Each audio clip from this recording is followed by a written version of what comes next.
আমাদের সিরাজগঞ্জে বিশেষ করে আমার নির্বাচনী এলাকায় এটি চরাঞ্চল, এই চরটা বেশি ক্ষতিগ্রস্ত হয়েছে। মাননীয় প্রধানমন্ত্রী জননেত্রী শেখ হাসিনা তিনি আমাদের প্রত্যেককেই নির্দেশ দিয়েছেন, যার যার এলাকায় নির্বাচনী এলাকায় যাও, তোমরা মানুষের পাশে দাঁড়াও। আর মাননীয় প্রধানমন্ত্রীর ত্রাণ তহবিল থেকে উনি এলাকা ভিত্তিক চাহিদা অনুযায়ী যতটুকু প্রয়োজন উনি ব্যবস্থা করছেন।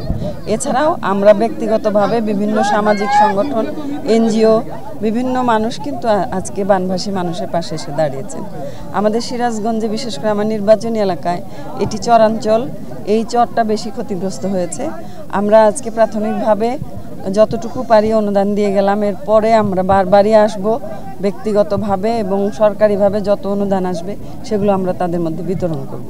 পাশাপাশি আমাদের একটি তালিকা তৈরি হচ্ছে, সেই তালিকা অনুযায়ী যারা বেশি ক্ষতিগ্রস্ত তাদের যাদের ঘর ভেঙেছে তাদের ঘর করে দেওয়ার পরিকল্পনা রয়েছে। পাশাপাশি যাদের ল্যাট্রিন লাগবে, যাদের টিউবওয়েল লাগবে, যা যা প্রয়োজন সেই বিষয়গুলি কিন্তু আমাদের মাননীয় প্রধানমন্ত্রীর দিক নির্দেশনায় আমরা সেভাবে তালিকাগুলো করছি।